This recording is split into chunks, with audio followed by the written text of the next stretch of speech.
My pregnant wife. Went to a party without telling me. The next day, I found out she cheated. Have you ever had a single moment that made you question your entire life? The kind of moment where your heart tells you something is wrong long before your mind is willing to believe it. That's exactly what happened to me. One text message, one unanswered phone call, and one decision that destroyed my marriage forever. My name is Ethan. I'm 32 years old, and until that Friday night, I believed I was living the life I'd always dreamed about. I had a stable career as a project manager. My wife, Jessica, was successful, intelligent, and beautiful. We had been married for 4 years, and just a few weeks earlier, we'd celebrated the biggest news of our lives. She was pregnant, our first child. I still remember holding the ultrasound picture, imagining birthdays, first steps, family vacations, everything a father dreams about. I had no idea those dreams were already falling apart. Looking back, the warning signs were impossible to ignore.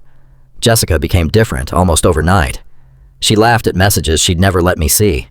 Her phone never left her hand. She suddenly cared about her appearance far more than before, even on ordinary workdays.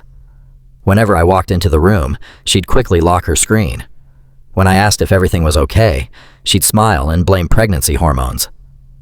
I've just been emotional lately. I believed her, because when you truly love someone, trusting them feels more natural than doubting them.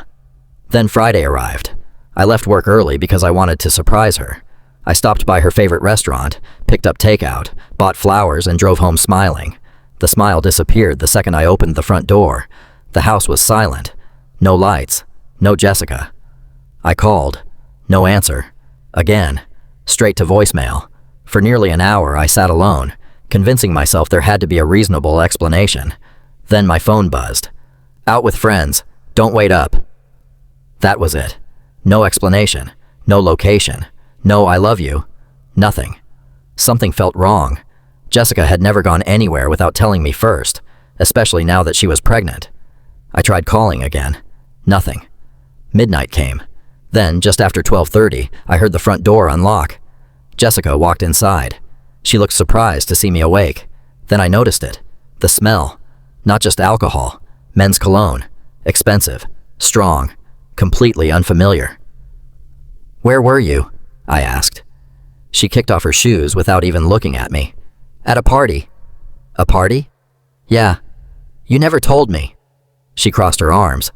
"I don't need permission to leave my own house." The words hit harder than I expected. "This isn't about permission," I said. "You're pregnant. I was worried." She rolled her eyes. "You worry too much." Within seconds, our conversation turned into a shouting match. She accused me of trying to control her. I accused her of acting like a stranger. Finally, she stormed upstairs and slammed the bedroom door so hard the walls shook. I spent the rest of the night staring at the ceiling from the couch. I couldn't explain it, but deep down, I felt like my marriage had already ended. The next morning changed everything. Jessica was still asleep upstairs when her phone began vibrating on the kitchen counter. Normally, I would have ignored it, but after the night we'd had, something inside me refused to. The screen lit up. M. Just one letter. Then the preview appeared. "Last night was incredible. I already miss you." My heart stopped. Before I could even process those words, another message appeared. "I know the baby makes everything complicated, but we'll figure it out together." The baby? Together? My hands started shaking. I unlocked the phone. What I found still haunts me. Hundreds of messages, photos of them together, hotel reservations, private jokes, voice notes, love letters, future plans. Jessica wasn't just cheating. She was living an entirely different life. The man's name was Marcus, her co-worker. The affair had lasted 7 months. 7 months. That meant she'd started cheating before we even learned about the pregnancy. Then I noticed something else. Dates. Specific dates. Dates that overlapped perfectly with the week our baby had most likely been conceived. Suddenly, one terrifying question drowned out every other thought in my head. What if the baby wasn't mine? I wanted to scream. Instead, I forced myself to stay calm. I took screenshots of every conversation, every picture, every confession. Then I sent everything to my phone and quietly placed hers exactly where I'd found it. When Jessica came downstairs, she smiled like nothing had happened. That smile disappeared the moment she saw me sitting at the dining table. I didn't say a word. I simply slid my phone across the table. She looked down, scrolled once, twice, then all the color vanished from her face. "Ethan, I can explain." "No." My voice was calm, too calm. "You only need to answer one question." She looked at me, already crying. I asked the question that terrified me more than anything else. "Is the baby mine?" Silence. 5 seconds, 10 seconds. It felt like an eternity. Finally, she whispered, "I don't know." In that instant, something inside me died. Not my love, not my marriage, my trust. And once trust dies, nothing else survives. I stood up, picked up my keys, walked out the front door, and never looked back. The following weeks felt like a nightmare.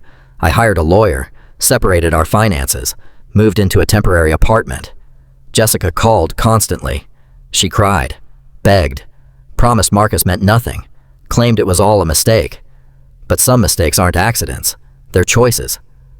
Then karma arrived. Marcus wasn't single. His wife discovered everything. She exposed the affair throughout their company. His marriage collapsed. He lost his management position. Jessica became the center of office gossip overnight. Friends stopped calling. Co-workers avoided her. The fantasy they had built in secret couldn't survive the light of reality. Then came the day I'd been dreading, the prenatal DNA test. I held the envelope for nearly 10 minutes before opening it. Jessica sat across from me, silently crying. Neither of us spoke. I unfolded the paper. One sentence changed everything. Probability of paternity, 0%. I wasn't the father. Jessica burst into tears. Oddly, I didn't. For the first time in months, I felt peace. The uncertainty was finally over. I finalized the divorce without hesitation. Months later, I heard Marcus had left Jessica too. Once the excitement of lies disappeared, so did he. She lost her husband. She lost her reputation.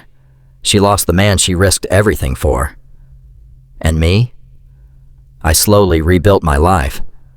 Because sometimes the greatest gift betrayal gives you is the courage to walk away from the life that was never truly yours. The truth broke my heart, but it also set me free.